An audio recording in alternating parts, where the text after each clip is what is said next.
tadi yang ketika dia datang masuk di majelis kita, kemudian dia duduk depan. Ini orang adalah orang yang memang berharap kepada Allah. Orang yang berharap dengan penjagaan Allah Subhanahu wa taala. Berharap dengan rahmat Allah Subhanahu wa taala, maka Allah Subhanahu wa taala memberikannya. Di antaranya berharap apa? Duduknya di majelis ini adalah rahmat dari Allah. Dengan apa? Ilmu yang didapat. Manfaat daripada ilmu yang didapat. Maka benar-benar ketika dia duduk di depan itu benar-benar dia mengambil manfaat di dalam majelis tersebut. Maka rahmat Allah Subhanahu wa taala akan turun kepada dia. Diberikan dia salah satunya mungkin pemahaman ilmu, kemanfaatan ilmu dan lain sebagainya. Allah Subhanahu wa taala memberikan kepadanya sebagaimana dia menginginkan daripada perlindungan Allah Subhanahu wa taala. Adapun yang kedua kata Nabi sallallahu alaihi wasallam, orang yang duduk di belakang yang majelis, duduk di belakang. Wa amal ukhra fastahya minallah fastahya Allah minhu. Adapun orang yang kedua yang tadi disebutkan oleh Nabi yang datang malu-malu duduk di belakang, kalau disuruh ke depan tak galak. Orang ini dia malu sama Allah, maka Allah pun malu sama dia. Maknanya Allah pun enggan untuk memberikan kebaikan kepada dia. Padahal kita tahu yang namanya duduk di majelis ini pun, di majelis ilmu itu hujan rahmat turun, kebaikan turun. Makanya kalau kita duduk di dalam satu majelis ilmu, ambillah bagian yang lebih. Jangan sekedar maaf untuk hadir jangan. Atau kalau duduk tuh yang penting sudah dari tempat yang pacak nyender misal. Dari tempat yang baca kita nyaman lah. Tapi kemanfaatan majelis itu tidak kita dapat. Apa yang disampaikan oleh ustadznya, gurunya, tidak ada paham, tidak ada ngambil bagian daripada kebaikan di majelis itu. Nah orang seperti ini, maka Allah juga enggan untuk memberikan kebaikan kepada dia. Karena untuk dirinya sendiri, maksud lembang apa? Sungkan galak. Ya benar tak? Sungkan galak. Maka Allah juga saya tidak butuh dia nih. Adapun yang ketiga tadi, tahu ada majelis, tahu kebaikan majelis, tapi tidak hadir, melari. Maka wa amal ukhra fa'arada 'anillah fa'aradallahu anhu. Adapun orang yang ketiga yang tadi mestinya dia melok sama kawannya yang tiga tadi masuk majelis, lari. Maka orang seperti ini dia berpaling kepada Allah, maka Allah pun akan berpaling kepada dia. Na'udzubillah min dzalik. Makanya orang-orang yang memang duduk di majelis itu adalah orang-orang pilihan. Allah berkehendak kebaikan atas dirinya, maka Allah akan berikan kebaikan untuk dirinya. Makanya keberuntungan kita duduk di majelis jangan kita sia-siakan. Dengan kita apa tadi? Malu-malu, nyari tempat yang ustaznya tidak ada nyingok, takut kalau ditanya. Tampak kenerai kita. Bahkan berharap kita dipandang oleh guru kita. Kenapa? Pandangan guru itu insya Allah memberikan apa? Cahaya di dalam hati kita. Husnudon kita sama guru kita. Kenapa? Guru kita mandang guru kita. Guru kita mandang guru kita. Guru kita mandang guru kita sampai kepada Rasul sallallahu alaihi wasallam. Itu. Makanya kita selalu berusaha kalau belajar, kami dulu belajar, asatizah kita seperti itu. Belajar depan guru bila perlu. Kenapa? Berharap pandangannya tembus kepada hati kita. Tembus kepada hati kita yang menjadikan apa? Hati kita yang gelap tadi muncul cahaya. Sallallahu alaihi Nabi Muhammad. Nah ini adab kita jalan majelis ya. Jadi anak ngajak diri anak dan kita semua cari tempat yang kita bisa mengambil manfaat dari majelis itu lebih. Kalau memang tidak baca, cari duduklah tempat di situ memang kita bisa duduk. Tapi sekali lagi jangan malu-malu. Jangan malu-malu, tapi jangan buat malu. Lewat ada orang duduk, di langkah-langkah, orang tua, ada ustaz, ada siapa yang kita duduk nak nyari depan tadi kita telat jalan telat datang, nak duduk depan. Siapa kita? Kecuali itu orang yang minas salihin, orang-orang soleh yang memang pantas kita untuk muliakan. Ada guru kita masuk, buka jalan untuk mereka. Makna nah, mudah-mudahan kita insyaallah ini satu hadis yang bagi buka di majelis yang lain di dalam kitab Fawaidul Mukhtarah, mudah-mudahan bermanfaat. Mari sama-sama kita dengarkan nasihat yang pertama di dalam kitab Akhlaqul Imanin yang disampaikan Ustaz Haji Abdul Salam wa alaihi wa tafadhal masykurah. Sallallahu alaihi Muhammad. Ada bantal. Bismillahirrahmanirrahim.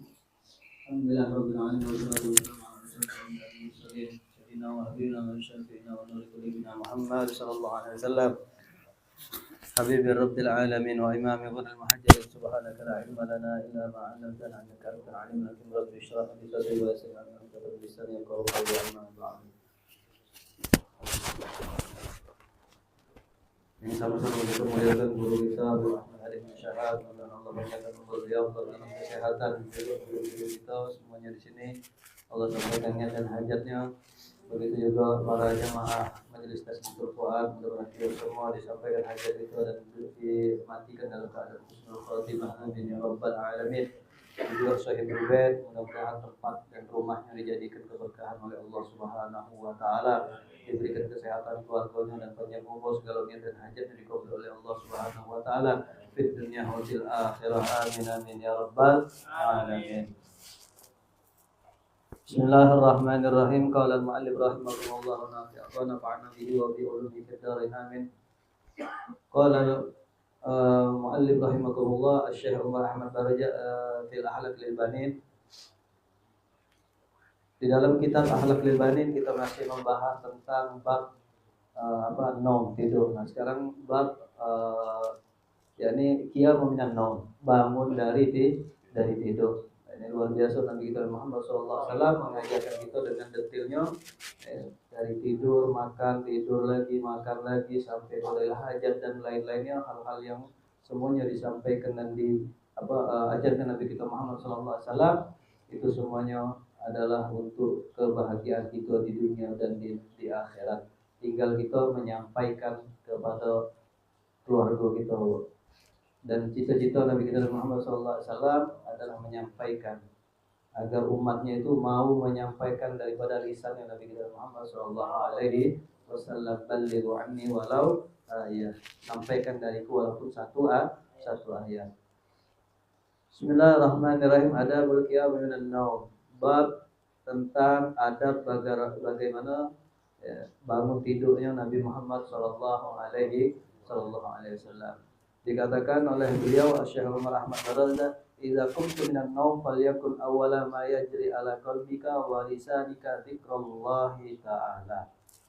Jika kamu bangun dari tidur, maka hendaknya pertama kali yang ada di pikiran kita, di dalam hati kita dan lidah kita, lisan kita ini ketika bangun dari tidur adalah ingat kepada Allah Subhanahu wa taala. Kenapa? Karena kita tidur, awal pertama kali kita tidur itu kita sudah berzikir kepada Allah Subhanahu wa taala. Ketika kita sudah bangun, kita ingat kepada Allah Subhanahu wa taala dengan zikir-zikir yang diajarkan oleh Nabi kita Nabi Muhammad sallallahu alaihi wasallam. Adapun Nabi kita Muhammad sallallahu alaihi wasallam ketika beliau bangun dari tidur, beliau tidak langsung tegak. Kalau kita tidur, habis tidur langsung tegak, apalagi tidurnya cuma sebentar kadang itu langsung layang badan kita. Maka disunahkan kita duduk dulu, kita ambil nafas, kemudian juga disunahkan mengusap daripada mata gitu.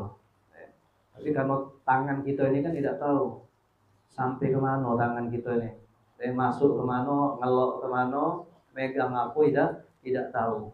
Maka disunahkan cara mengusapnya seperti ini, dibalik. Kita usap dulu mata kita ini, kita sudah tahu bekas apa diikat oleh setan, bekas satu lagi diikat oleh setan dengan 3 ikatan gitu, sampai kita bangun, sampai kita sholat baru lepas ikatan tersebut.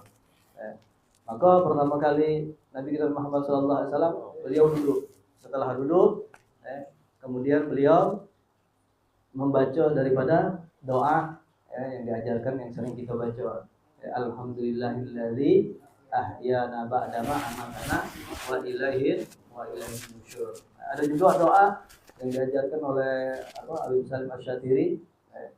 Doanya la ilaha illallah Muhammadur Rasulullah. La ilaha illallah wahdahu la syarika lah, lahul mulku wa lahul hamdu wa huwa ala kulli syai'in qadir. Asyhadu an la ilaha illallah wa asyhadu anna Muhammadar Rasulullah. Itu yang pertama kita ucapkan agar nanti insyaallah dari kita bangun tidur sampai kita mau tidur lagi, itu dirahmati oleh Allah Subhanahu wa taala. Dan insyaallah kita meninggal dalam keadaan husnul khotimah. Karena pertama kali lisan kita ucapkan la ilaha illallah Muhammadur Rasulullah sallallahu alaihi wasallam. Maka ketika kita bangun itu, di dalam pikiran kita itu langsung kita niatkan segala amaliyah, segala pekerjaan yang kita lakukan niat untuk ibadah. Nanti pagi nih hari Selasa, ya Allah aku nanti akan melakukan ini, aku akan melakukan ini, aku mau tahajud. Nah, walaupun ya lewat sudah tahajudnya, tapi sudah niat dapat tak pahalanya, dapat. Niatul mukmin khairun min amalihi. Niat orang mukmin itu lebih baik daripada pekerjaannya. Maka banyak-banyak niat. Itu lemaknya umatnya Rasulullah SAW, banyak-banyak ke niat. Tidak jadi, tidak dikerjakan dapat pahala, apalagi dikerjakan berlipat pahalanya karena dia sudah menanamkan niat yang baik. Insya Allah dia tidak bakal melakukan perbuatan-perbuatan yang dilarang, dimurka oleh Allah Subhanahu Wa Taala karena dia dari awal itu dia sudah niat baik. Nah ini diajarkan oleh beliau dan ini juga menukil dari hadis-hadisnya Rasulullah Sallallahu Alaihi Wasallam. Ya. Kemudian beliau mengatakan litaqtatiha yaqadatuka bil khair, agar kebaikan semuanya yang terbuka untuk kita ketika kita bangun dari tidur. Semuanya kebaikan insya Allah sampai kita tidur lagi semuanya akan ada di dalam diri kita. Jasmani dan rohani kita akan adanya di dalam diri kita semuanya kebaikan. Karena sebab daripada niat yang baik terlintas di dalam hati kita. Sebagaimana kama takhtimuha bihi aidan, sebagaimana kita tidur semalam itu kita sudah membaca doa, kita dengan berwudu, kemudian menghadap kiblat, kemudian apalagi memakai daripada siwak, dan lain-lain zikir-zikir yang diajarkan oleh Nabi Muhammad SAW, kemudian beristighfar. Kita tidak tahu ketika kita tidur, tidak tahu bangun lagi atau tidak. Kemudian kita berwasiat minta aku kirim salam kepada terutama keluarga kita, sahabat-sahabat, teman-teman kita, maafin aku kalau ada salah dan lain sebagaimananya yang diajarkan oleh Nabi kita Muhammad SAW. Begitu juga bangunnya agar kita bangun kita ini menjadi sampai kita tidur lagi menjadi amaliyah yang baik. Karena di dalam hadis Nabi kita Muhammad SAW mengatakan yaqidu syaitanu ala qafiyati ra'si ahadikum idza huwa nama. Dan dikatakan di dalam hadis bahwasanya apabila seseorang dari kalian itu tidur, maka itu kepalanya itu diikat oleh setan. Salah ta'uqadin dengan tiga ikatan diikat oleh setan. Makanya kadang kita mau bangun itu berat, kadang luar biasa, apalagi di waktu subuh itu sudah sholat tidur itu ketika sudah dengar azan subuh itu paling nikmatnya tidur itu sudah berat. Memang setan diikatnya karena kata setan ya diribu ala kulli uqdatin, karena kata beliau bahwasanya dia itu memukul lebih kencang lagi daripada tempat ikatan itu, gebuknya oleh setan tambah kencang ikatan kanan kiri itu. Tidurlah lailun alaika lailun tawilun farqud, malam masih malam tidurlah kata setan. Tidur lagi. Nah ketika dia bangun dia kuat dan dia sudah berzikir, sudah lain-lain sebagaimananya, insyaallah ketika kemarin ada hadisnya setan sama malaikat itu berebut untuk menggoda gitu sampai kita terpejam itu di pikiran kita ini sesuatu yang tidak baik. Nah, kadang main HP gitu, akhirnya melakukan hal-hal yang tidak baik, melihat komen-komenan yang ini atau di Facebook atau di YouTube atau di TikTok dan lain-lainnya yang keleknya kejingoan, akhirnya tertidur. Wah menang setan. Tapi kalau kita dengarkan ceramah, dengarkan daripada qasidah atau sholawat atau kita berzikir sambil sholawat tidur, wah luar biasa. Insyaallah bisa kita bertemu mimpi dengan Nabi kita Muhammad Sallallahu Alaihi Wasallam. Makanya setan itu terus menggoda sampai kita nak tidur, terakhir kita tidur itu digoda sampai ketika nak bangun lagi juga ditahannya itu. Musuh terbesar itu pertama kali itu setan yang pertama mengganggu gitu. Fa ini staiqadha wa dzikrullah ta'ala in khallat uqdatun. Apabila kita bangun, kita berzikir mengucapkan kalimat Allah Subhanahu wa taala tadi, la ilaha illallah wahdahu la syarikalah, dan seterusnya tadi, in khallat uqdatun, maka lepas ikatan yang pertama tadi. Lepas ikatan yang pertama. Ya, minimal kita baca alhamdulillahilladzi ahyana ba'dama amatana wa ilaihin nusyur. Segala puji bagi Allah yang telah menghidupkan kami, ya, setelah mematikan kami, dan kepadamulah kami kembali. Kemudian fa'in tawadda'ta, singkot baru lepas. Kalau kamu berwudu, kata fa'in tawadda'a, kalau kamu berwudu, in khallat uqdatun, lepas lagi ikatan yang kedua. Ya. Maka kalau kita berwudu itu disunahkan juga kita istinsyaq, memasukkan air ke dalam hidung. Masuk ke dalam, sebelum mandi, sebelum itu kan kita wudu dulu, sunnahnya itu. Nanti baru kita mandi, masukkan air ke dalam hidung. Karena syaitan itu masih ada di dalam hidung kita nih. Mereka ketika kita tidur bersarang di dalam hidung kita itu. Maka kita disunahkan untuk istinsyaq, ya, memasukkan air ke dalam hidung, masuknya. Itu ya fadilah manfaatnya juga, otak kita jadi cerdas. Terang pikiran kita itu langsung apa yang akan aku lakukan pagi nanti itu, akan cerdas lah otak kita nih. Terbuka kalau insya Allah berkah daripada sunnah Rasulullah SAW. Sudah kita istinsyaq, kita istinsyar, kita keluarkan lagi, fred seperti itu. Kemudian fa'in sallan halat uqdatun kulluha. Nah, kalau kita sudah melakukan namanya sholat, lepas kalau ikatan-ikatan yang diikat oleh syaitan. Nah, tadi sunnah-sunnah Rasulullah SAW tadi, bangun tidur duduk dulu, jangan langsung tegak. Kemudian mengusap mata, kemudian membaca doa tadi, alhamdulillahilladzi ahyana ba'dama amatana wa ilaihin nusyur. Kemudian ada riwayat hadis juga yang lain membaca terakhir daripada surah Al-Imran, 10 terakhir dari surah Al-Imran, yang ayat yang ke-109. Inna fi khalqis samawati wal ardi wa ikhtilafil laili wan nahari la ayatil ulil albab. Seterusnya 10 riko itu. Kalau tidak bisa ya sikok satu ayat dulu dicatat dengan kata sambil menghadap ke langit. Nah, itu sambil menghadap ke langit. Gitu kadang ketika nak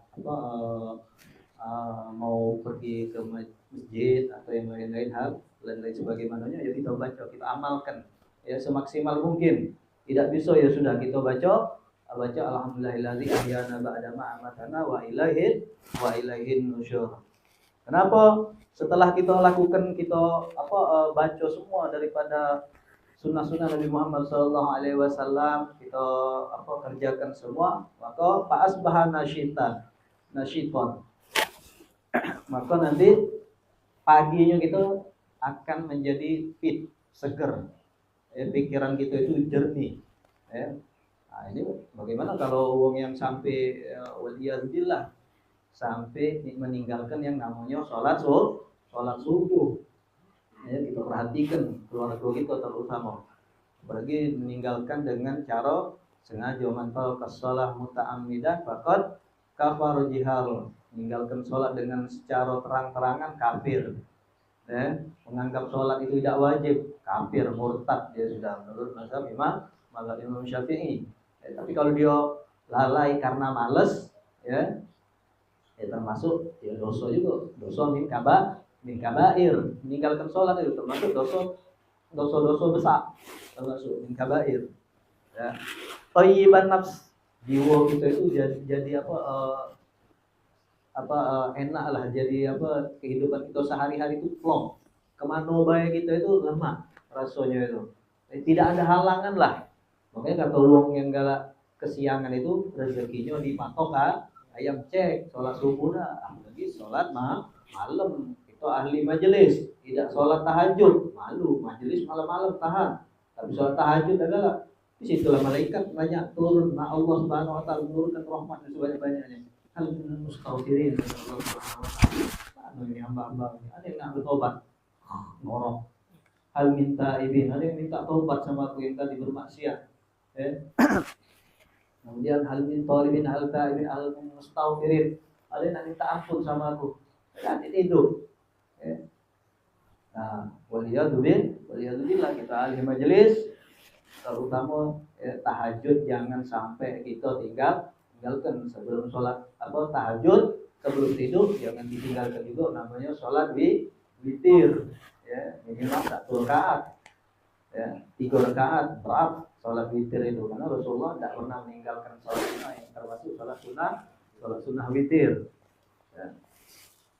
Kemudian beliau mengatakan wa illa asbaha habita nafsi kaslan. Nah, kebalikannya waliyadzubillah, kalau kita bangunnya di pagi hari itu tidak melakukan yang namanya doa-doa dari sunnah Rasulullah SAW, nanti ditakutkan kejelekan di dalam diri kita dan kemalasan di dalam melakukan segala hal, yakni perintah dari Allah Subhanahu wa taala, salat, lesu galau-galau, karena sudah digentolin oleh syaitan.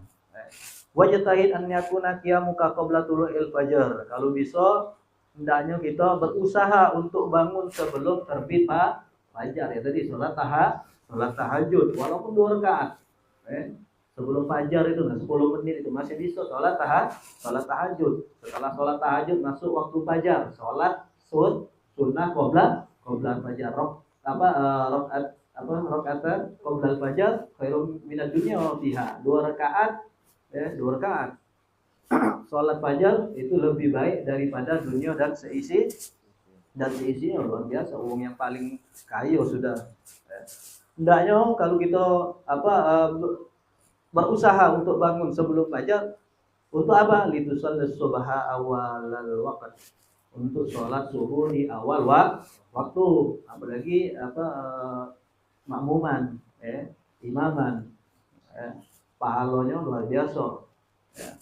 Karena sholat 5 waktu yang paling afdal berjamaah itu sholat subuh paling berat pula sudah. Karena di dalam hadis Nabi Muhammad SAW bersabda, su'ila Rasulullah SAW ayu amali afdal. Ditanya Nabi Muhammad SAW, amal apa yang paling utama itu ya Rasulullah? Nabi Muhammad SAW qala as-salatu li awwali waqtiha, salat di awal waktunya. Wa hadzar kulil hadzar min an taquma mutaakhiran. Awas, hati-hati jangan sampai kita bangun terlambat. Wa ta'khirus shalah an waqtiha bila uzrin sahihin minal dzunubil kabair. Maka kalau kamu sampai mengakhirkan daripada sholat waktu-waktu sholat dengan tanpa uzur minad dzunubil kabair, maka itu termasuk dosa besar. Apalagi sampai menunda-nunda. Karena di dalam Al-Qur'an dikatakan di surah Al-Maun ayat keempat, fawailul lil musallin alladzina hum an salatihim sahun. Celaka untuk orang yang sholat celaka pula ya. Kenapa? Alladzina hum an salatihim sahun, yang dimana mereka itu lalai, menunda-nunda di dalam sholatnya. Karena Nabi Muhammad SAW juga bersabda di dalam hadisnya berkaitan dengan fawailul lil musallin, humul ladzi, mereka itu yang yuakhiruna shalah, mengakhirkan salatnya an waqtiha, ketika sudah masuk waktunya. Wa warada aidan anna rajulan dzukira inda Nabi sallallahu alaihi wasallam, dikatakan juga di dalam hadis bahwasanya ada seorang laki-laki itu bercerita kepada Nabi Muhammad sallallahu alaihi wasallam, faqila ma zala na'iman hatta asbaha ma qama ila shalah. Faqala bala syaitana fi uduni.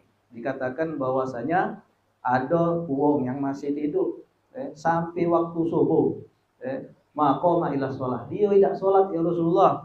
Maka kata Rasulullah SAW berkata, bala syaitan fi uduni, kedua kupingnya itu sudah dikencingin oleh setan. Maksudnya dia tidur tidak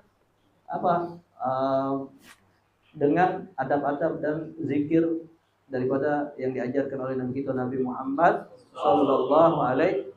Kalau orang tersebut sering cek itu, maka kata beliau, wa man kana kadzalik, kalau orang yang sering cek itu, faqad sara la ya'i syai'an minal khair, maka dia akan menjadi sulit mendapatkan sesuatu yang namanya kebaikan. Wala tu'athiru fihi mau'idhah, tidak akan membekas di dalam diri dia apa? Kebaikan-kebaikan. Keluar kuping, masuk kuping kanan, keluar lagi kuping kanan, tidak masuk nih ya. Karena sebab tidak sholat subuh. Jangan sampai kita meninggalkan yang namanya sholat lima waktu. Inna sholata tanha 'anil fahsya'i wal munkar. Sholat mencegah daripada perbuatan keji dan munkar. Hakadha minni wa lakum minhu wa syukur lakum. Mudah-mudahan bermanfaat. Kalau ada salah mohon maaf. Assalamualaikum warahmatullahi wabarakatuh. Alhamdulillah wassalatu wassalamu ala Rasulillah sayyidina Maulana Muhammad bin Abdullah wa ala alihi wa sahbihi man wala la haula wala quwwata illa billah amma ba'du. Ma'asyiral hadirin yang dirahmati oleh Allah Subhanahu wa taala, melanjutkan bahasan kita di dalam kitab Risalatul Jamiah karangan Al-Habib Ahmad bin Zain Al-Habsyi, masih dalam bahasan tentang salat sunnah. Kemarin telah selesai kita bahas tentang salat berjamaah, sholat jenazah, sholat lebaran, sholat gerhana, yang semuanya adalah sunanun muakkadatun, semuanya adalah sunnah muakkad yang tidak pernah ditinggalkan oleh Nabi Muhammad sallallahu alaihi wasallam. Kemudian wa kadza rawatibus shalah, begitu juga sholat sunnah rawatib qabliyah dan ba'diyah. Ini pun termasuk sholat sunnah yang memiliki kemuliaan yang sangat banyak. Tadi telah disampaikan bahwasannya sholat sunnah qabliyah subuh lebih afdol daripada dunia dan seisinya. Kemudian di dalam hadis yang lain, Nabi Muhammad sallallahu alaihi wasallam beliau bersabda, "Man shalla 12 raka'atan fi yawmin wa lailatin tatawwu'an arba'an qabla zuhri wa raka'atan ba'daha wa raka'atan ba'dal maghrib wa raka'atan ba'dal isya wa raka'atan qabla shalatil fajr bunya lahu bihinna baitun fil jannah." Dalam hadis Nabi mengatakan, barang siapa yang salat dalam satu hari satu malam, salat sunnah 12 rakaat. 4 rakaat qabliyah zuhur, 2 rakaat ba'diyah zuhur, 2 rakaat ba'diyah maghrib, 2 rakaat ba'diyah isya, dan 2 rakaat qabliyah subuh. Jaminan dari Nabi Muhammad, Allah bangunkan dia rumah di surga. Kalau sudah punya rumah, berarti bakal ditempati. Dia kata investasi kalau surga, pasti ditempati. Berarti apa? Kita pasti akan masuk ke dalam surga. 12 rakaat. Nah, cuman salat sunnah rawatib ini ada yang muakkad, ada yang ghairu muakkad. Yang muakkad, yang ditekankan, yang tidak pernah ditinggalkan oleh Nabi Muhammad SAW, ada berapa? Ada yang tahu?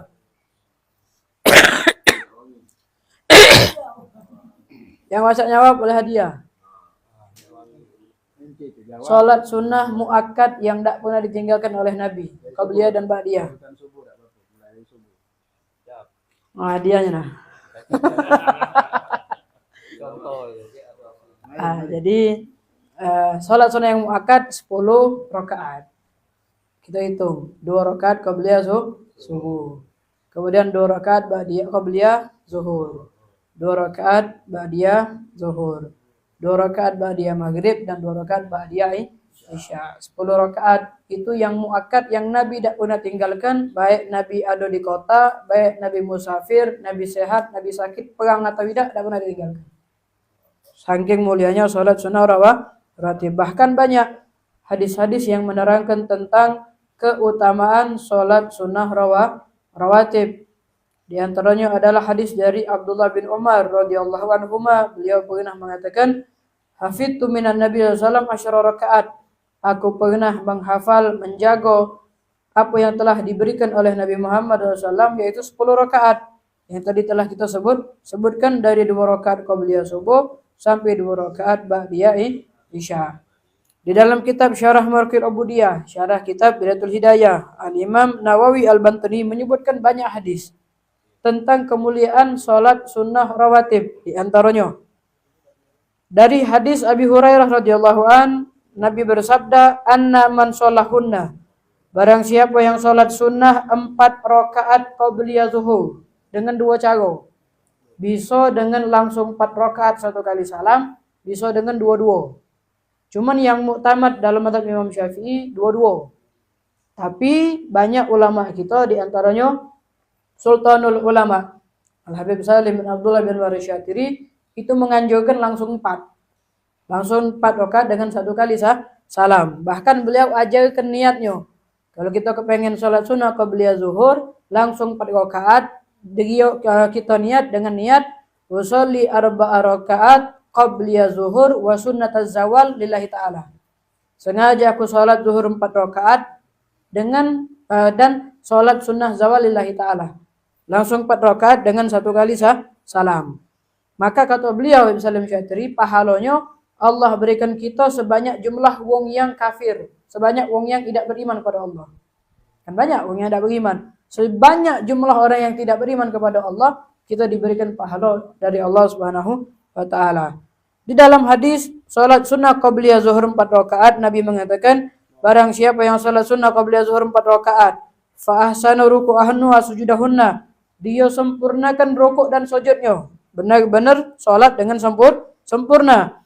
Apa kata Nabi? Shalla ma'ahu sab'una alfin malak, akan bersolawat, akan memintakan ampun untuknya 70.000 malaikat sampai malam mintakan ampun buat dia. 70.000. Banyak ada? Banyak. Satu stadion tuh berapa ribu biasanya? Hah? 23. Jap. Berapa banyak? Stadion kita nih berapa? Benar jap ente nih. 23.000. Bayangkan itu satu stadion. Banyak ada orangnya. Ini 70.000 malaikat. Mintakan ampun buat kita baik. Dari zuhur sampai malam. Cuman sholat 4 rakaat qabliyah zuhur. Dalam hadis daripada hadis Anas bin Malik, beliau pernah menyampaikan hadis dari Nabi Muhammad yang bersabda, Man sholat qabla zuhri arba'an ghufira lahu dhunuba yaumih. Wong yang sholat zuhur 4 rakaat, qabliyah zuhur 4 rakaat, Allah ampuni dosanya di hari itu. Habis kata dosa. Qabliyah zuhur 4 rakaat. Begitu juga ba'diyah zuhur 4 rakaat. Dalam hadis Nabi mengatakan, man hafazah. Ini hadis riwayat Imam Abu Dawud, Imam Tirmidzi, Imam Nasai, Ibnu Majah, Imam Hakim dari hadis Ummi Habibah. Beliau pernah mengatakan bahwasanya Nabi bersabda, man hafazah ala 4 rakaat. Barang siapa yang menjaga salat 4 rakaat qabliyah zuhur, wa 4 ba'daha, dan 4 rakaat ba'diyah zuhur.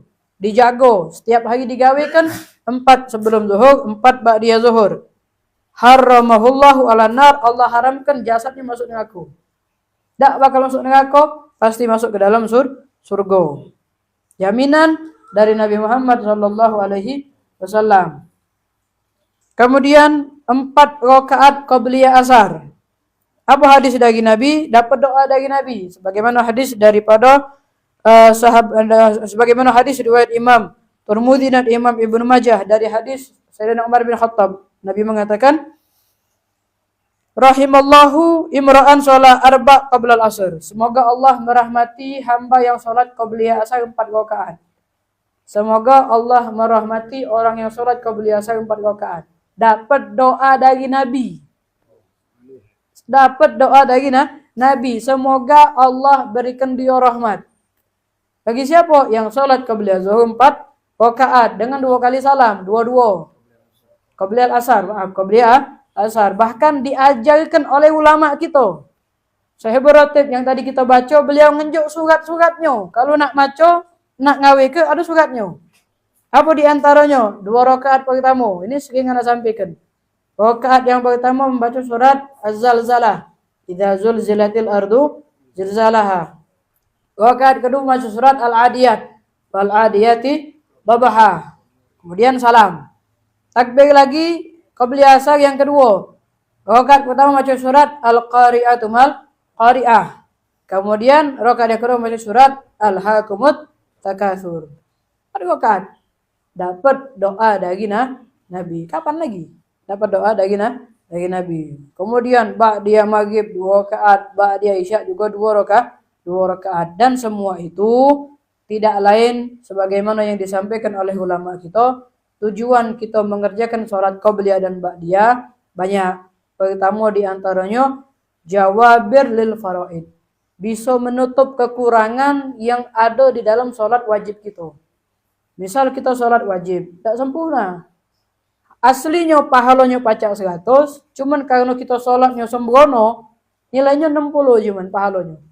Mungkin karena kita sholat kurang khusyuk, sholat kita pakaiannya tidak lengkap, sholat kita tidak pakai siwak, sholat kita tidak menjalankan sunnah, misal banyak kurangnya. Dengan kita mengerjakan sholat rawatib qabliyah dan ba'diyah, ditutup kalau sempurna nilai sholat wajib kita. Itu yang pertama. Yang kedua yang lebih hebat, kalau kita memperbanyak menjaga sholat rawatib qabliyah dan ba'diyah, kita akan mendapatkan cinta dari Allah. Sebagaimana hadis Nabi Muhammad, sebagaimana hadis qudsi, Allah berfirman, "Wala yazalul abdi yataqarrab ilayya bin nawafil hatta uhibbahu." Selalulah, terus meneruslah hambaku memperbanyak perkara sunnah sampai aku cinta dengan dia.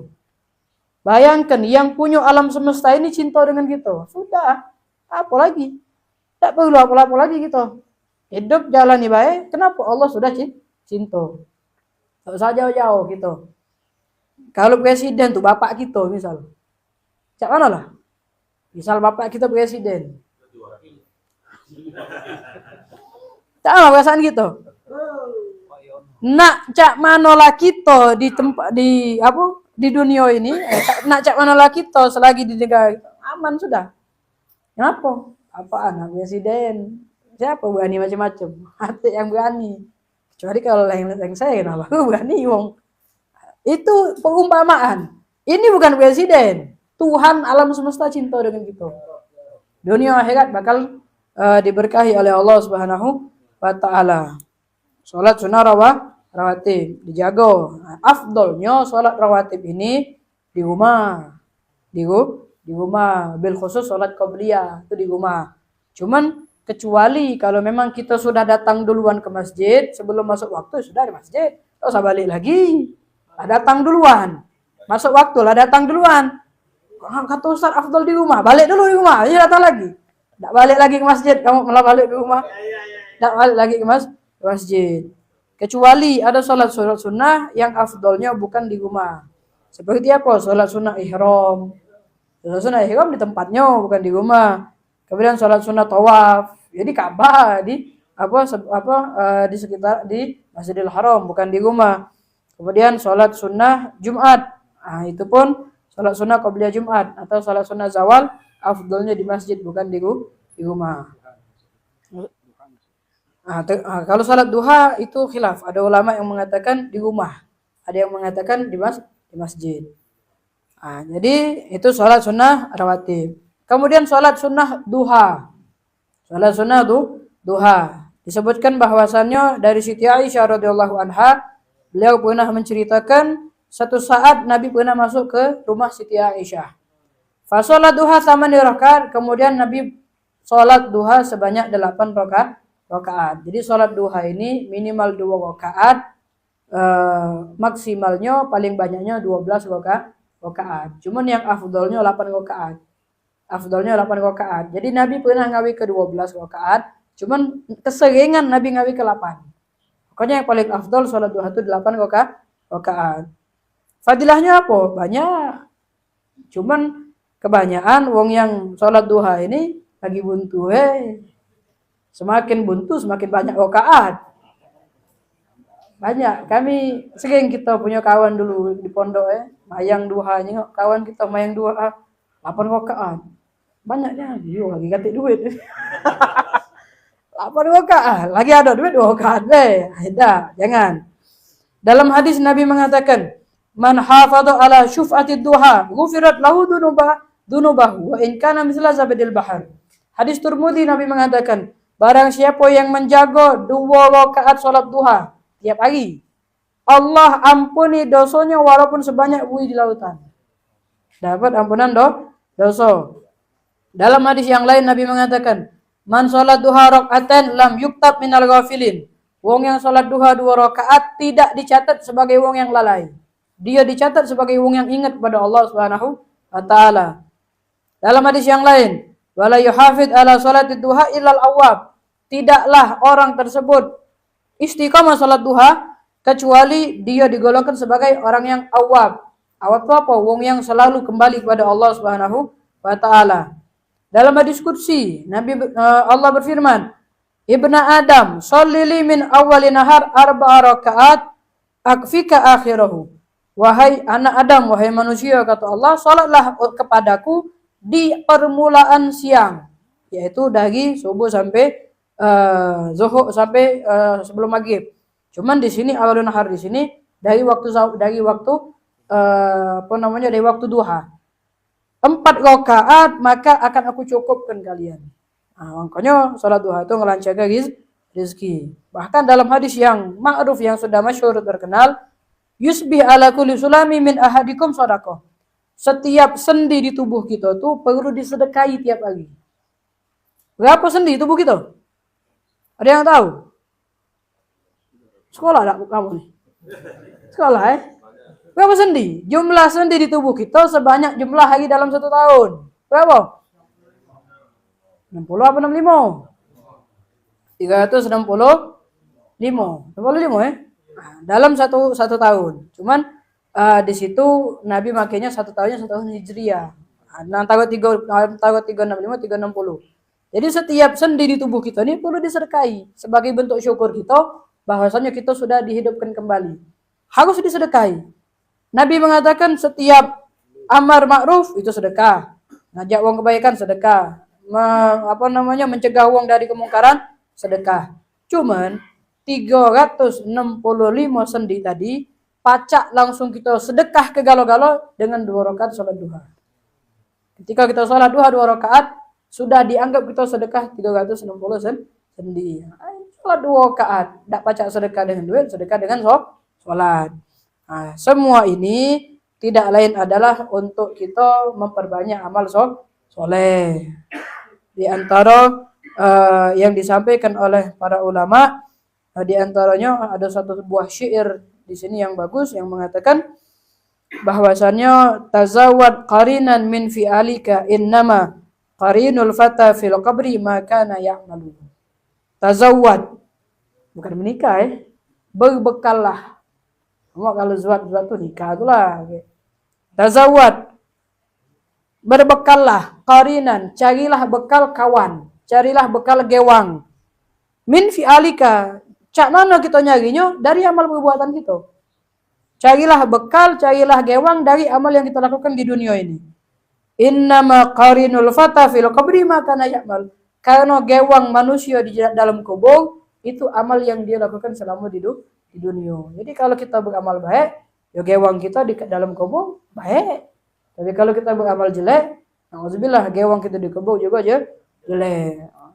Dan sebagai penutup, untuk sholat qobliyah dan ba'diyah tadi, itu masuk waktunya dengan masuk waktu sholat. Masuk waktu zuhur, maka masuk waktu sholat qobliyah. Kemudian setelah sholat zuhur, masuk waktu sholat ba'diyah. Cuman untuk sholat qobliyah ini ada kelonggaran. Kita tetap boleh melaksanakan sholat qobliyah selagi waktu sholatnya masih ada. Misal nih, sholat zuhur, qobliyah zuhur. Selagi belum duduk asar, kita boleh sholat qobliyah zuhur. Walaupun sudah sholat zuhur. Misalnya kita masuk masjid, wong sudah qomat, sudah tegak, sudah semayang.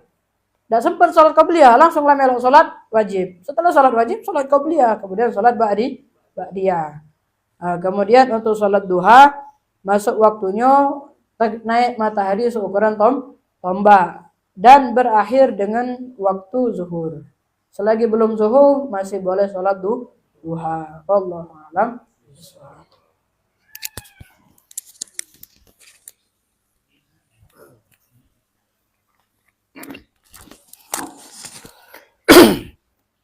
Alhamdulillah. Assalamualaikum. Apa yang telah kita dengarkan sama-sama tadi, nasihat-nasihat yang berharga, mudah-mudahan kita bisa mengamalkan insyaallah. Amin ya rabbal alamin. Masyaallah hadirin mustami'in rahimani wa rahimakumullah. Mobil keberkahan di dalam kitab Bidayatul Hidayah masih berkaitan dengan amaliyah yang kita lakukan setelah waktu terbitnya matahari. Jadi 3 pembahasan ini nyambung malamnya. Tadi dibahas mulai dari kita setelah bangun tidur, adab yang kita lakukan sampai nanti waktu zawal, dan ada beberapa singgungan amaliyah yang kita lakukan dalam keseharian, amalan-amalan sunnah, di antaranya salat duha, yang itu mengisi waktu di antara waktu terbitnya matahari sampai waktu ketika salat zuhur masuk. Karena memang di waktu ini cukup panjang, kalau seandainya kita tidak mengisi dengan hal-hal yang baik, yang positif, maka akan ada kerugian pada diri kita.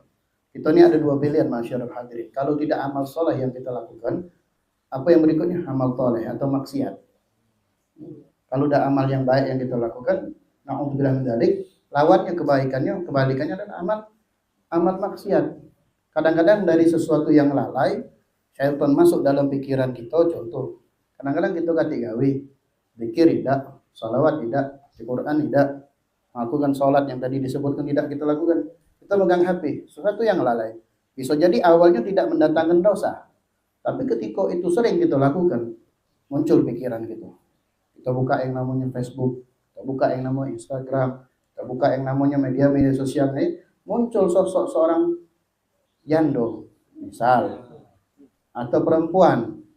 Karena di sini ada yang demen jando. Ada yang ngomong si A. Iya.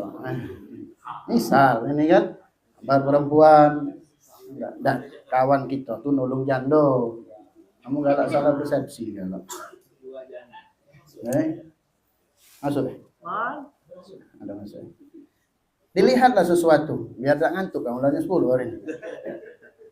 Kalau tidak kan. Sallallahu alaihi Nabi.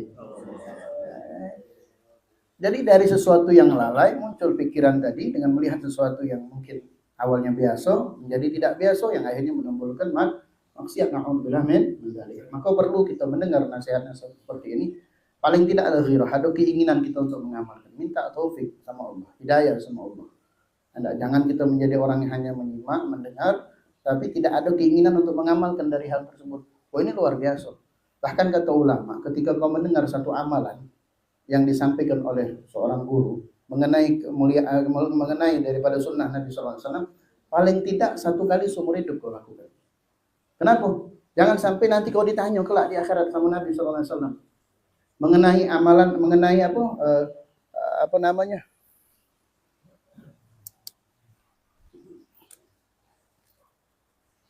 mengenai sunnah-sunnah Nabi Shallallahu Alaihi Wasallam. Apakah telah sampai kepada kita melalui lisannya para ulama? Ketika ditanya saat itu, ini anak dengar dari kita punya guru. Ketika kita mendengar hal tersebut, Nabi berkata kepada kita, apakah kau telah mendengar syariat yang telah aku bawa? Amalan-amalan yang telah sampai kepadamu tentang sunnah-sunnahku. Kita jawab, na'am ya Rasulullah, aku dengar. Nabi bertanya, apakah kau melakukannya? Sallallahu alaihi Nabi. Ini keadaan kita, seandainya ini kita, kan sering kadang ditanya. Seandainya kita ditanya sama Nabi saat ini. Kita bertemu nih sama Nabi, ditanya sama Nabi. Bagaimana keadaan kita saat ini di hadapan Nabi SAW? Amalan apa sih yang nak kita banggakan? Keadaan apa yang pengen kita sampaikan kepada Nabi? Bahwa aku ini Nabi, bahwa aku ini adalah umatmu yang istiqomah di dalam sunnah, mengamalkan sunnah. Yang mana Nabi bakal senyum dengan hal tersebut. Atau mungkin sebaliknya, ketika kita ditanya sama Nabi, tidak baca jawab apa-apa. Kenapa? Selama ini yang kita lakukan justru banyak membuat sedih hati Nabi Muhammad Sallallahu Alaihi Wasallam. Kalau dikatakan syariat ini tidak sampai, tidak. Majelis taklim berapa banyak, ilmu berapa banyak yang disebarkan. Namun kembali kepada kita, karena memang hubungan kita dengan Nabi, rasa cinta itu memang hanya sebatas lisan, bukan dalam hati. Ya. Kalau sudah hati, sebagaimana Anda sampaikan di beberapa majelis, kalau sudah hati kita ada Nabi Muhammad, maka insya Allah selalu ada Nabi Muhammad. Nah, hal-hal seperti ini, masyaallah hadirin, tentu ada usaha ikhtiar dari kita, paling tidak mengambil bagian. Banyak amalan-amalan, masa sih satu amalan pun tidak kita bisa ambil bagian itu. Nah, ini satu kerugian. Maka di sini kemarin sudah kita sampaikan bahwasanya di antara waktu setelah terbitnya matahari sampai waktu zuhur itu adalah waktu yang sangat panjang. Maka dikatakan oleh Imam Ghazali, di dalam hal ini hendaklah kita mengambil 4 bagian yang kalau bisa salah satu bagian itu kita dapat. Yang pertama apa? Di pagi hari itu kalau memang biasanya di pondok pesantren atau di tempat-tempat yang di situ memang ada majelis yang rutin, apa kata beliau? Di pagi itu kau mencari ilmu yang bermanfaat. Kau mencari ilmu yang bermanfaat, di antara ilmu-ilmu yang memang kita harus mempelajarinya, ilmu yang wajib, ilmu yang memang menjadikan ibadah kita sah di mata syariat. Ya, sah di mata syariat. Cari ilmu-ilmu yang berkaitan dengan sholat. Silakan kita pengen belajar. Ini alhamdulillah di majelis kita ini digabung. Mulai dari akhlak, mulai dari fikih, dan insya Allah kita belajar berkaitan dengan tasawuf. Ya, ada galau di sini. Cari ilmu yang diantaranya kewajiban kita apa tuh berkaitan dengan sholat, setiap hari kita sholat. Cari ilmu fikih, belajar ilmu tentang fikih. Baru kita belajar dengan ilmu-ilmu yang lain. Ilmu yang lain yang justru dengan ilmu tersebut bertambah rasa takut kita sama Allah Subhanahu wa taala. Jangan kita cuma majelis baik, tapi cari ilmu yang bertambah rasa takut kita kepada Allah Subhanahu wa taala dan lebih kepada kesadaran diri bahwa kita ini adalah orang yang paling hina. Tidak merasa sombong dengan kita belajar ilmu tersebut. Kalau hal tersebut kata Imam Ghazali tidak bisa kau dapatkan di pagi hari itu untuk kau hadir di majelis ilmu, maka yang kedua apa? Kau perbanyak di saat itu dengan apa? Kau berzikir. Ada bersalawat kepada Nabi Muhammad SAW, kau membaca Al-Quran. Intinya kau sibukkan dengan sesuatu yang bisa mendekatkan dirimu kepada Allah Subhanahu wa taala yang dilakukan oleh orang-orang soleh. Yang dengan hal tersebut wa takunu bidzalika aidan minal faizin. Maka engkau akan mendapatkan keberuntungan dari hal tersebut. Zikir, sholawat, apa sih yang bisa kita lakukan? Jangan sampai di waktu itu kita hal-hal yang tidak manfaat kita lakukan. Mungkin kebanyakan kita biasanya karena memang kita sudah tahu bahwa tidur habis subuh itu tidak boleh. Habis subuh itu tidak boleh, dilarang lah ya. Kita nunggu paling tidak waktu zawal itu apa ya? Waktu syuruk itu apa? Tidur. Nunggunya habis subuh tidur nih. Habis waktu tidur. Ala kulli hal tidak masalah itu. Paling tidak ada zikir, tidur tadi, ada sholawat, ada sesuatu yang bisa kita ambil keberkahan di dalam waktu tersebut. Ya sudah bisa tidur. Karena mungkin kita punya aktivitas yang lain atau mungkin karena semalam kita bergadang untuk ibadah, kan bergadang nonton bola. Karena ingin nyambung dikit apa yang dikatakan oleh Ustaz Haji Abdul Salam.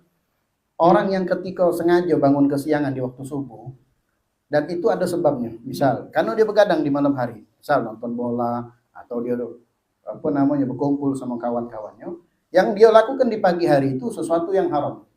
Meninggalkan sholat subuh atau kesiangan di waktu subuh dengan sengaja, maka menjadi sebab yang dilakukannya di malam hari menjadi haram.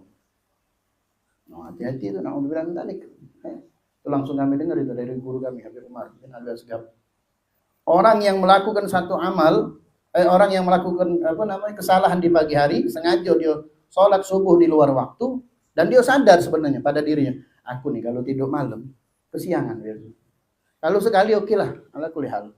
Tidak sengaja. Kalau sudah berkali-kali sadar dirinya kalau dia bangun malam itu menyebabkan dia bakal bangun siang dan itu terjadi, yang dilakukan jadi malam hari menjadi haram. Nasallallahu wal afiyah. Maka kembali kepada pembahasan kita ini, mumpung ingat disampaikan. Jadi wirid kita kalau kita memang tidak sempat untuk belajar ilmu. Yang ketiga, kalau kata beliau, kalau kau tidak sempat dengan kau berzikir, sholawat dan lain sebagainya, maka yang ketiga kau hendaklah sibukkan dengan kau membantu orang-orang yang ada di sekitarmu, terutama orang-orang yang orang-orang soleh, berkhidmat kepadanya, atau kau memberi fakir miskin dengan makanan dan lain sebagainya. Atau kita melihat orang-orang yang yang sakit, yang kesemuanya itu lebih afdal daripada ibadah-ibadah sunnah yang lain. Kalau kita tidak mampu juga dengan hal tersebut, yang keempat ini, apa itu?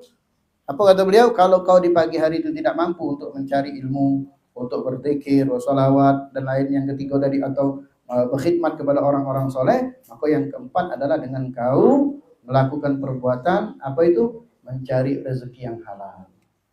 Mencari rezeki yang halal buat siapa? Buat kehidupanmu dan keluargamu.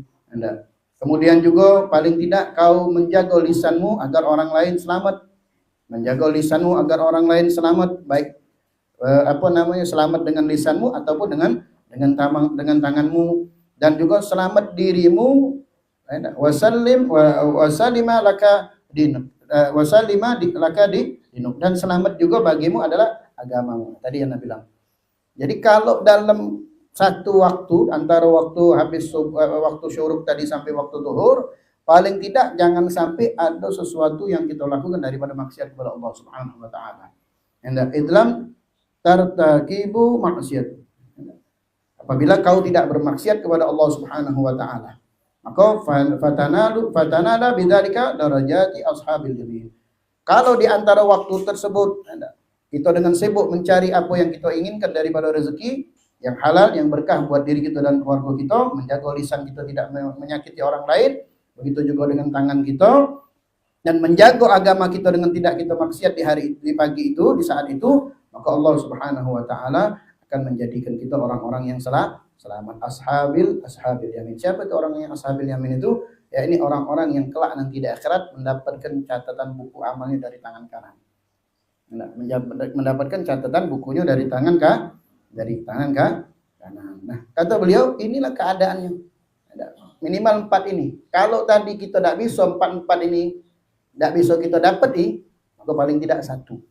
Salah satu daripada yang 4 ini. Dan kalau beliau mengatakan wahadi aqallat darajati fi maqamatid din. Yang keempat ini, yang tadi kita tidak pacak, kita mencari ilmu, kita tidak pacak berpikir, bersolawat dan lain sebagainya, mengaji Quran, kemudian kita tidak bisa berkhidmat dan lain sebagainya. Derajat yang keempat ini, hendak kita mencari rezeki yang halal dan yang lain sebagainya, itu adalah derajat yang paling rendah. Tidak ada lagi, kata beliau. Wa ma ba'daha fahiya min marati'i syayatin. Setelah itu fahiya min marati'i syayatin. Setelah itu engkau akan mendapatkan satu hal yang mana di saat itu syaitan menjadi pengembala. Makna pengembala ini berkeliaran di waktu itu. Untuk apa? Mendekati orang-orang yang tadi lalai. Hayal main HP baik, ada orang yang kadang-kadang sibuk main game baik. Tidak galak melakukan sesuatu yang bermanfaat buat dirinya. Tidak mau mencari sesuatu yang bermanfaat buat dirinya.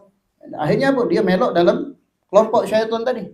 Anda bilang tadi apa? Ketika hatinya sudah lalai, pikirannya lalai, maka syaitan masuk. Kalau sudah syaitan masuk, sudah. Main HP tadi, yang tadinya biasa-biasa baik, atau nonton TV yang tadinya biasa-biasa baik, muncul keinginan untuk sesuatu yang tidak baik. Na'udzubillah min dzalik. Kemudian yang terakhir, wadzalika bi an tashtaghala wal 'iyadu billah bima yahdimu dinak au tu'dhi 'abdan min ibadillahi ta'ala.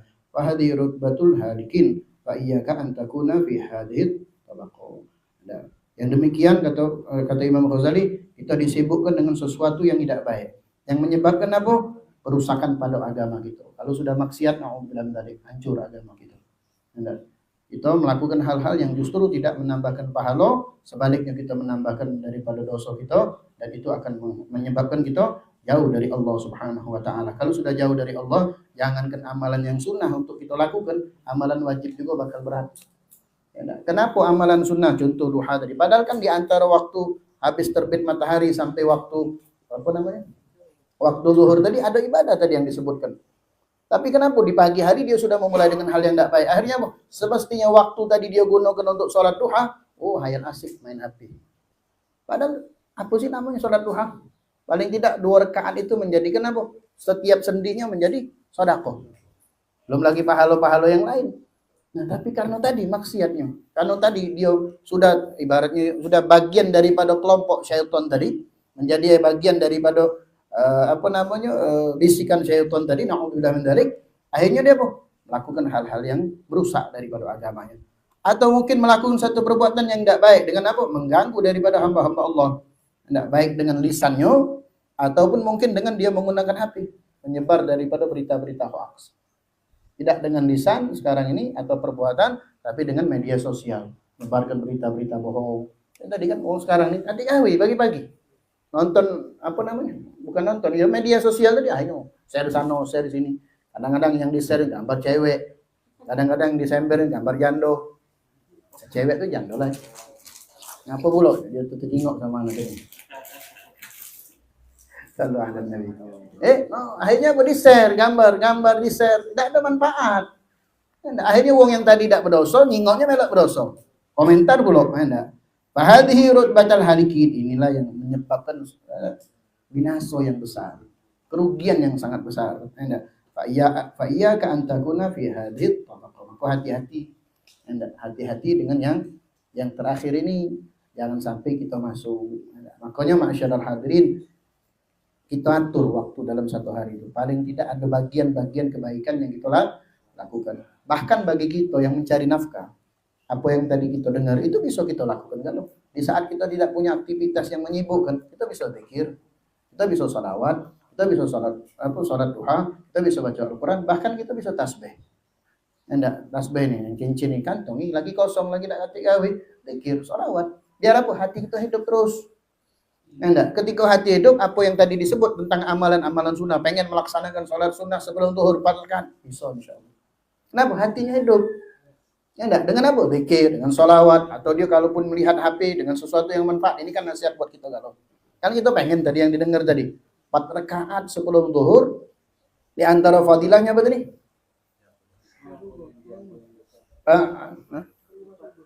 Ya, yang 10 rakaat, 12 rakaat tadi. Kalau kita mulai dari 4 rakaat sebelum zuhur, 2 rakaat setelah zuhur, 4 rakaat 2 rakaat setelah maghrib, 2 rakaat setelah isya dan 2 rakaat sebelum subuh, masa sih yang ini tidak bisa kita lakukan?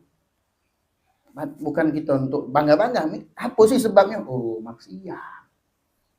Sehingga amalan sunnah yang sebagian orang-orang terdahulu itu luar biasa mereka dalam mengamalkannya, bukan cuma sunnah qobliyah ba'diyah, mereka orang Habib Abdullah bin Husain bin Thohir, Habib Abdullah bin Husain bin Thohir, beliau itu kalau nak buka toko nih, beliau punya toko. Apa yang beliau lakukan? Salat sunnah 200 rakaat pagi-pagi. Sallu ala Nabi. Pagi-pagi salat sunnah 2 rakaat. 200 rakaat. Kalau kita paling tidak 2 rakaat baik duha. Enggak. Paling tidak 2 rakaat duha. Kita memulai pagi kita dengan ibadah kepada Allah Subhanahu wa taala. Kemudian amalan sunnah rawatib tadi, ana ingatkan diri ana dan kita semua jangan pernah kita remehkan. Kan sudah sering kita sampaikan. Ingat, sunnah itu sesuatu yang artinya sudah kita dengar, sudah tahu, sudah paham kalau. Amalan yang kalau kita lakukan dapat pahala. Kalau kita tinggalkan tidak apa-apa. Nah, bagi thalabul ilm maknanya tambahi, bukan mengganti makna. Ya. Sesuatu amalan yang kalau kita kerjakan mendapat pahala, yang kalau kita tinggalkan rugi. Nah, itu thalabul ilm seperti itu. Tahu nih faedah-faedah ini. Niatkan mulai malam besok, mulai besok. Tadi kita diingatkan kalau baca 10 menit sebelum waktu fajar 2 rakaat. Nah, habis itu sholat sunnah subuh 2 rakaat, tidak banyak, bukan 20 rakaat, 2 rakaat. Pahalanya luar biasa. Nah, kemudian kalau tadi tidak baca kita lakukan paling tidak di antara waktu syuruk sampai waktu zuhur salat duha 2 rakaat. Buka dengan Al-Qur'an. Nah, mudah-mudahan insyaallah apa yang tadi kita sampaikan daripada pembahasan pada malam hari ini, kita minta taufik dan hidayah dari Allah Subhanahu wa taala agar apa yang kita dengar ini bisa kita amalkan. Bisa menjadi amalan yang istiqamah insyaallah. Menjadi amalannya istiqamah. Sekali lagi, sunnah ini keuntungan buat kita. Jangan bangga dengan amalan wajib. Ingat, amalan wajib itu modal. Sementara amalan sunnah itu lebih keuntungan. Jadi kalau kita bangga dengan amalan wajib itu salah. Yang kita harus banggakan bagaimana dengan amalan sunnah tadi, kita mendapatkan kecintaan dari Allah Subhanahu wa taala, dan itu akan menaikkan derajat kita kelak di akhirat. Kita ditempatkan bersama orang-orang yang luar biasa di dalam ibadah kepada Allah Subhanahu wa taala bersama Nabi Muhammad sallallahu alaihi wasallam. Ini yang dapat kami sampaikan. Mohon maaf karena ini ada selingan bola tadi itu. Yang sudah mulai bola di jam 10 juga selesai. Apa pula rumah ini buka bola nih. Tapi ada faedahnya nunggu sampai yang lain nih. Nah, mudah-mudahan bermanfaat insyaallah. Mohon maaf atas segala kekurangan. Ucapan terima kasih kepada Syekh Muhammad Akhina Umayus.